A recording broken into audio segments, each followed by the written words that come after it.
Um casamento sólido é abalado quando o irmão mais novo do protagonista retorna à cidade natal após uma separação traumática. Enquanto tenta ajudar o irmão a recomeçar, ele percebe uma proximidade crescente entre sua esposa e o recém-chegado. Pequenos sinais despertam dúvidas e medos, levando-o a questionar a confiança em seu relacionamento. Em um momento decisivo, ele precisa confrontar verdades que podem mudar tudo.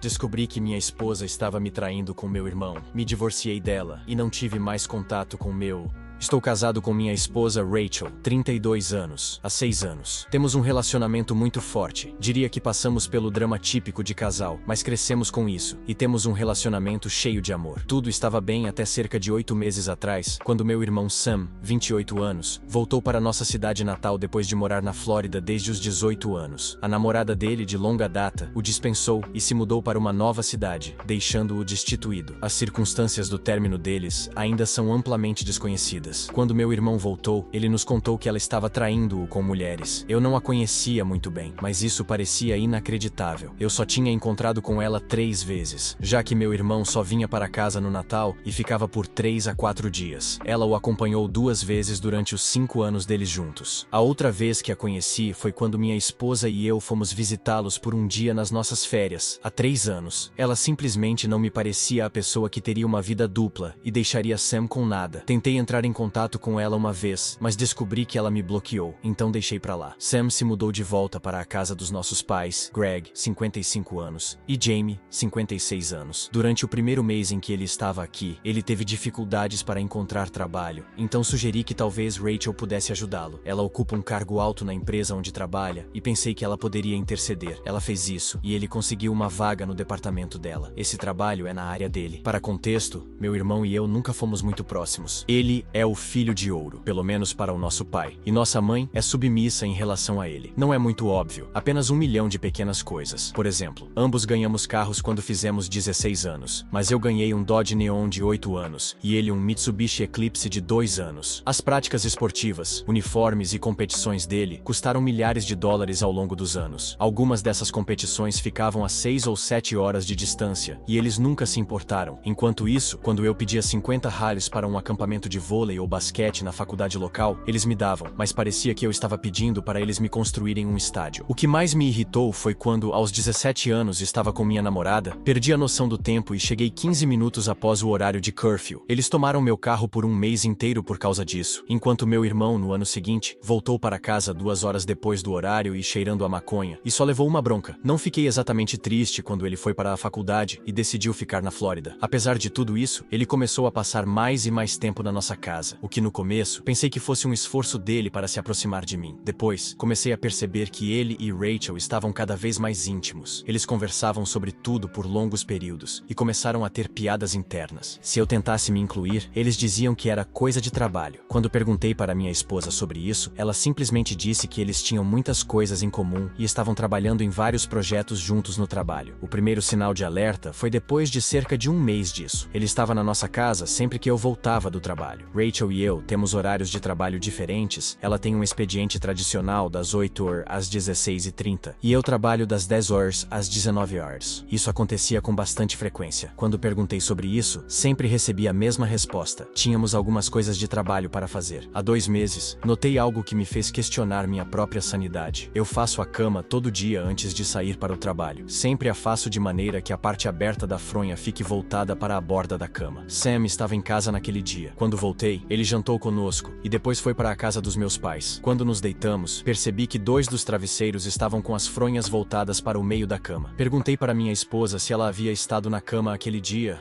Ela parecia um pouco surpresa, mas disse que não. Perguntei por quê, e ela respondeu que a cama não estava do jeito que eu tinha deixado. Ela me disse que eu devia estar enganado, pois ninguém tinha estado na cama. Revisei o telefone e o laptop dela sem que ela soubesse, mas não encontrei nada. Afinal, eles trabalhavam juntos 8 horas por dia, 5 dias por semana, e depois se encontravam depois do trabalho. Por que precisariam se comunicar por mensagens? Comecei a sentir que estava perdendo a cabeça. 2 semanas atrás, meus pais nos convidaram para um jantar. Estava indo bem até até que vi algo. Rachel estava apenas passando, e Sam a pegou levemente pelo braço. Ela se virou para ele, e ele sussurrou algo. Depois eles se tocaram com as testas. Foi só um segundo, mas Rachel se afastou rapidamente e continuou andando. Sam então olhou para mim, sorriu e voltou ao que estava fazendo. Não sou idiota. Sei que eram um monte de sinais vermelhos. Eu só não queria acreditar nisso. Estava apaixonado pela minha esposa desde os 21 anos. Planejei uma viagem de fim de semana para a cidade, onde iria perguntar para ela sobre tudo isso. Eu realmente esperava que não fosse o que eu estava pensando. Atualização. Vocês estavam certos, e meu mundo foi destruído. Fomos para a nossa viagem de fim de semana. Foi uma noite agradável, bebemos, dançamos, fomos íntimos. No dia seguinte, tínhamos mais planos. E eu quase não falei nada. Eu realmente pensei que ela não estaria fazendo isso com ele, e isso comigo. Eu estava muito errado. Estávamos quase prontos para começar o sábado, e eu perguntei diretamente se ela estava tendo um caso com meu irmão. Ela se emocionou e disse que sim. Meu coração se partiu. Perguntei por que ela fez isso, e ela disse que sentia muito, que não queria que isso acontecesse, mas eles simplesmente se conectaram. E antes que ela percebesse, estavam se beijando. Depois mais. Perguntei se ela estava dormindo com ele na nossa cama, antes de eu chegar do trabalho. Ela apenas virou a cabeça envergonhada. Nesse momento, eu saí de lá. Não levei nada comigo, apenas minha bolsa, e fui para casa sem ela. Ela pegou um Uber e chegou algumas horas depois com minhas coisas. Ela tentou se desculpar, mas eu não a reconheci. Entre lágrimas,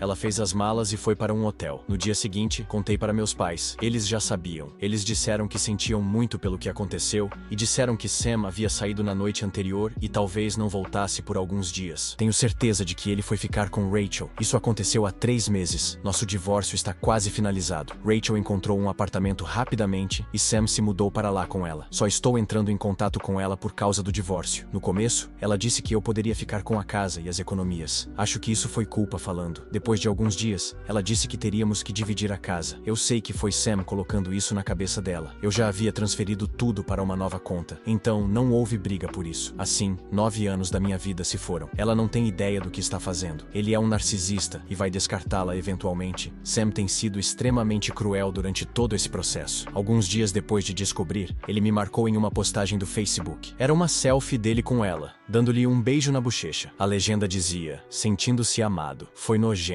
Eu saí da minha conta e excluí o aplicativo do meu celular. Ele me enviou uma mensagem cerca de 1 hora depois, dizendo: desculpe, mano, não queria te marcar. Sem ressentimentos, espero que possamos continuar próximos. Você vai conhecer sua alma gêmea algum dia também. Eu o bloqueei. Bloqueei ele em tudo o que consegui pensar. Meus pais não foram melhores. Eles fingiram ser simpáticos no começo. Quando eu disse que cortaria contato com Sam e Rachel, minha mãe olhou para mim e disse: sinto muito pelo que aconteceu. Não deveria ter acontecido assim, mas seu irmão merece ser feliz também. Você vai conhecer alguém e então podemos deixar isso tudo para trás. Fiquei muito irritado e mostrei a eles o que Sam havia me marcado e as mensagens que ele me enviou. Minha mãe disse: bem, você não deveria estar nessa rede social mesmo. Meu pai não disse nada durante todo esse tempo. Ele apenas ficou sentado. Perguntei o que ele pensava e ele respondeu: concordo com sua mãe. E saiu da sala. Estou cortando totalmente o contato com eles também. A casa vai ser vendida em breve e estou me mudando para outro estado. Não vou contar a eles onde ou quando. Não disse para ninguém qual é o meu plano. Estou simplesmente terminando com todos eles. Desejo o pior para todos. Atualização 2. Oi pessoal, sei que se passaram 4 anos desde minha última atualização, mas tivemos uma grande situação acontecendo. Vou começar dando uma atualização sobre mim. Estou recentemente noivo. Demorei muito para conseguir voltar para o mercado de relacionamentos. Tentei namorar logo que me estabeleci aqui em Minnesota. Tive um primeiro encontro ok, mas depois disso descobri o quão insuportável ela era. Eu jurei nunca mais namorar mulheres depois disso. Foi então que procurei terapia para processar todo o trauma da traição pela minha esposa e irmão, além do abandono dos meus pais. Foi um ano difícil, mas conheci Emily, 37 anos. Emily é maravilhosa. Ela é chefe. Ela e sua irmã gêmea, Emma, possuem um restaurante e bar que está indo muito bem. Estou muito animado para começar um futuro com Emily. Chega de falar sobre mim. Agora, gostaria de contar a vocês sobre a ousadia que minha família teve, cerca de 9 meses depois de eu ter saído. Estive totalmente sem contato. Não contei a eles onde me mudei. Apenas contei para alguns amigos e alguns primos próximos. Um dia, cheguei em casa e encontrei um convite de casamento no correio. Era o convite de casamento de Rachel e Sam. O convite vinha com uma foto nojenta deles se abraçando em um campo de girassóis. Também havia uma carta dos meus pais. Ela basicamente dizia o seguinte: você precisa perdoar e deixar isso para trás. Sabemos que as coisas não correram da melhor maneira, mas somos uma família e famílias superam os problemas. Eles também afirmaram que Sam queria que eu fosse padrinho. assim como ele foi pra mim. O que diabos? Aquela carta reabriu todas as antigas feridas. Na época, minha terapeuta teve mais trabalho por causa disso. Hoje, acho engraçado, mas na hora não foi nada divertido. Não respondi absolutamente nada. A única coisa que fiz foi descobrir qual parte da minha família estendida passou meu endereço para a família da ex e cortei contato com eles também. E isso nos leva ao drama mais recente. Na semana passada, Rachel apareceu no meu apartamento. Emily e eu ainda não moramos juntos, mas isso vai mudar em breve. Rachel parecia bem. Ela estava tentando mostrar o melhor de si quando apareceu. Perguntei o que ela queria. Ela disse: "Eu só quero conversar. Sinto muito pelo que fiz. Sam e eu estamos nos divorciando. Percebi que ele foi infiel durante todo o nosso casamento. Surpresa, surpresa. Não espero que você me aceite de volta, mas deveríamos conversar e dar um fechamento para nós dois." Eu pisquei 2 vezes. Ela havia perdido a razão. Olhei diretamente nos olhos dela e disse: "Não te darei fechamento nenhum. Você fez sua cama? Você realmente achou que esse filho da mãe teria mais visitantes do que um hotel de beira de estrada e que de repente ele colocaria uma placa de 'não há vagas' só porque você colocou um anel nisso? Você é ainda mais burra do que eu pensava. Eu não perdoo nada. Eu não quero nada de você. Não me importo. Estou muito melhor agora. E isso sempre será assim. Você pode ir para o inferno." Então, me virei e entrei no meu apartamento, trancando a porta atrás de mim. Imediatamente liguei para o meu senhorio, que é o homem mais doce do mundo. Eu me aproximei bastante dele durante esses 4 anos e ele sabe sobre o meu casamento anterior. Rachel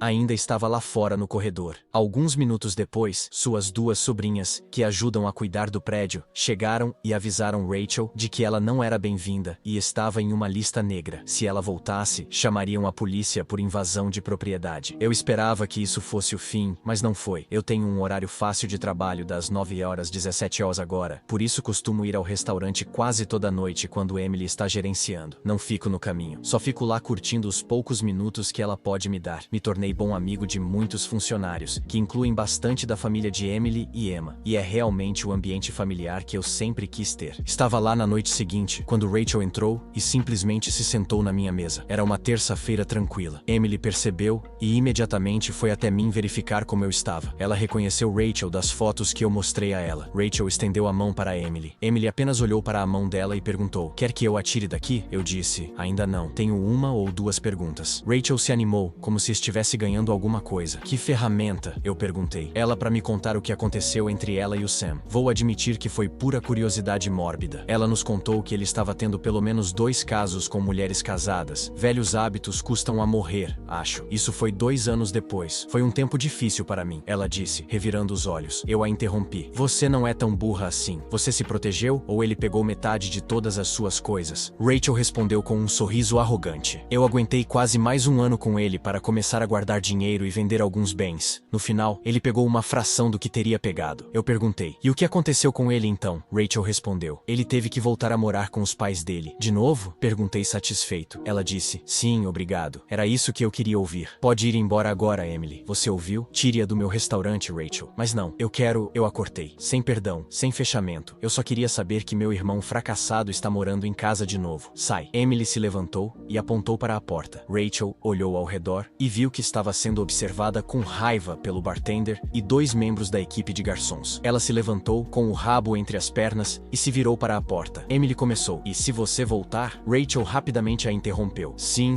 eu sei, polícia. Invasão de propriedade." Depois que ela saiu, quase todo mundo ao meu redor veio perguntar como eu estava. Foi bom e embaraçoso. Meus futuros sogros, que eu adoro, me ligaram. Eles insistiram para que eu ficasse com Emily nos próximos dias, só para ficar seguro. Foi muito doce. Nunca tive uma família que cuidasse de mim assim. Não ouvi mais nada de Rachel, e espero nunca ouvir. Atualização 3. Olá, pessoal. Eu não achei que fosse acontecer, mas tenho uma nova atualização para todos vocês. Primeiro sobre mim. Agora sou um pai de 41 anos de 2 filhos, uma menina de 6 anos e outra menina de 2 anos. Emily e eu estamos indo muito bem. Agora trabalho como gerente de escritório meio período para os restaurantes e sou um pai semi fazendo trabalho de casa. A prima de Emily comprou uma parte do negócio e abrimos uma segunda unidade há 3 anos. Tem sido muito mais trabalho, mas com os 3 deles envolvidos pesadamente nas 2 unidades, estamos sendo bem-sucedidos, e isso permite que cada um tenha algum tempo pessoal. Não era o ideal, mas tenho quase certeza que engravidei Emily ficando com ela quando os pais dela pediram que eu fizesse isso. Depois da minha última postagem, eles agora brincam que sempre quiseram ser avós, e isso tudo fazia parte do plano deles. Agora, a atualização. Depois da última vez que Rachel me encontrou, achei que fosse questão de tempo até que meus pais ou meu irmão aparecessem. Não aconteceu logo. Eu me acalmei um pouco, pois senti que tinha um sistema de apoio completo. E voltei para as redes sociais. Mantive contato zero com grande parte da minha família, incluindo os parentes distantes, mas também não tinha ilusões de que não poderiam me encontrar se tentassem. Não foi até depois que nosso primeiro filho nasceu que recebi a primeira mensagem. Era do meu pai. Ele fez um pedido de desculpas, sem muito sentimento, falou algo sobre perdão e perguntou sobre a neta dele. Eu ia bloqueá-lo, mas a implicação de que minha filha era neta dele me ofendeu. Então respondi: você não tem netos. Eu não sou seu filho e, portanto, meus filhos não têm nenhuma relação com você. Se você quer netos, deveria incentivar o Sam a sair e fazer o que ele faz de melhor. Nesse ponto, eu o bloqueei. Ele criou novas contas e tentou me contatar por um tempo, mas eu sempre recusava ou deletava quaisquer pedidos ou mensagens. Isso me leva ao drama recente. Eu estava sendo bombardeado com pedidos, mensagens, etc., para entrar em contato com eles. Li algumas e era uma história de lamento sobre perder a vida dos netos e querer fazer as pazes. Eu realmente não me importava. Não tinha intenção de incluir eles na minha vida novamente. Então, algo mais chocante aconteceu. Sam começou a entrar em contato comigo. Ele não dizia muito, além de que queria muito falar comigo. Depois de cerca de 3 semanas, eu aceitei uma reunião por Zoom. Só eu, sem as crianças. Quando começou, eles continuaram pedindo para ver as crianças. Eu fui firme. Não vai acontecer. Eles têm 3 avós, e isso é o suficiente. Os pais de Emily, o pai e a avó. Eu estava começando a entender que isso tinha a ver com outra coisa. Sam parecia meio mal, e meus pais estavam parecendo velhos e cansados. Quando começamos a conversar, começaram a se desculpar por tudo o que aconteceu, até mesmo pelo Sam. Ele disse que estava errado pelo que fez e que queria ter o irmão de volta. Isso foi uma ideia risível. O pai então assumiu e começou a falar as mesmas besteiras sobre ser uma família e se cuidar. Quando ele terminou, eu apenas olhei para eles e disse: isso é tudo o que vocês têm? Eu vou embora. Então gritaram para eu esperar, e a fachada caiu. O verdadeiro motivo estava prestes a ser revelado. Aparentemente, Sam vinha tendo problemas de saúde nos últimos 2 anos. Por algum motivo, os rins dele estavam falhando e ele precisava de um transplante. Por isso, eles estavam tentando tanto entrar em contato comigo. Um membro da família é o mais provável de ser uma combinação viável. Perguntei diretamente: é por isso que vocês me chamaram? Querem que eu o salve depois do que ele fez? Minha esposa não foi suficiente? Agora ele precisa de uma parte do meu corpo também? Meu pai explodiu. Pare de ser assim. Tudo isso foi há muito tempo. Ele começou a engasgar e chorar enquanto continuava. Eu entendo que você nos odeia, mas ele vai morrer se não conseguir o transplante logo. É isso que você quer? Eu sei que você acha que ele te fez mal da pior maneira, mas por favor, só dessa vez podemos deixar isso de lado? Eu fiquei quieto. Queria ver se eles falavam mais. Eventualmente, a mãe até começou a falar: olha, nós sentimos muito por tudo o que aconteceu, mas temos uns problemas grandes. Entre as contas médicas e o fato de não podermos trabalhar, seu pai e eu estamos ficando mais velhos e temos nossos próprios problemas. Temos um monte de problemas e precisamos que você volte para o Missouri e veja se você é uma combinação, mas também precisaríamos de ajuda ou podemos perder a casa. Então vocês precisam do meu rim e do meu dinheiro? Eu disse. Ela respondeu: não coloque dessa forma. Sam entrou na conversa. Por favor, só venha para casa. Eu preciso do meu irmão mais velho. Eu não quero morrer. Você pode pelo menos vir e ver se você é uma combinação? Se não for, nunca mais entraremos em contato com você. Eu disse que precisava pensar sobre isso, fazer algumas pesquisas e que à noite diria a eles. No dia seguinte, terminei a ligação e fui conversar com minha esposa. Ela me disse que me apoiava 100%, qualquer que fosse a minha decisão, e perguntou se deveríamos viajar todos juntos, ou se apenas ela deveria vir. Eu disse não para ambos. Eu ia sozinho, e era assim que eu faria. Eu avisei minha antiga família que eu faria os exames laboratoriais aqui em Minnesota, e se fosse uma combinação, eu iria até lá e poderíamos conversar sobre todo o resto. Então, cerca de uma semana depois, recebi os resultados e parecia que Sam e eu éramos uma combinação perfeita. Concordei em voltar para casa. Quando cheguei, Sam já estava tendo alguns problemas e precisou ser internado no hospital. Isso fez com que todos parassem de insistir para que nos encontrássemos para um jantar, pois eu não tinha intenção de fazer nada social com essas pessoas, especialmente porque, sempre que pareciam ter um minuto livre, meus pais estavam perguntando se eu já havia pensado em ajudá-los a resolver seus problemas financeiros. Eles conseguiram estabilizar Sam. Eu fui me encontrar com os médicos que fariam o transplante. Eles começaram a explicar tudo para mim, e eu disse que gostaria de ter essa conversa com todos. Fomos todos até o quarto do Sam. Meus pais já estavam lá. O médico começou a explicar a situação. Sam tinha talvez 6 meses a mais sem o transplante. Eles explicaram o processo para todos nós e fizeram um grande alarde sobre o quanto eu era uma combinação perfeita, que a probabilidade de encontrar um doador mais viável era minúscula e que quanto mais cedo agendássemos a cirurgia, melhor. Então, eu fui até o Sam, segurei sua mão, olhei em seus grandes olhos castanhos e lhe disse: "Você ouviu isso? Eu sou uma combinação perfeita. Essencialmente, sou a única pessoa que pode te salvar e eu não vou. Você é o ser mais merda e narcisista que já conheci. Eu só vim aqui para você saber que a única pessoa que pode te manter vivo é a pessoa que você mais prejudicou. E agora você está pagando por isso com sua vida. Você vai morrer. Deveria fazer as pazes com isso." Sam caiu em lágrimas e meus pais se viraram para me enfrentar. O médico e a enfermeira estavam ali, completamente em choque. Eu olhei para meus pais e disse: "Nem me fale, e não ouse me pedir nada jamais. O único dinheiro que eu gastaria com vocês seria para o funeral de vocês, com a condição de que vocês sejam cremados e as cinzas sejam liberadas para mim. E nesse momento, eu colocarei seus restos no banheiro mais sujo que eu encontrar." Terminada a fala, saí da sala e nunca mais olhei para trás. Agora estou de volta em casa, minha verdadeira casa, rodeado pela minha verdadeira família, e não poderia estar mais feliz.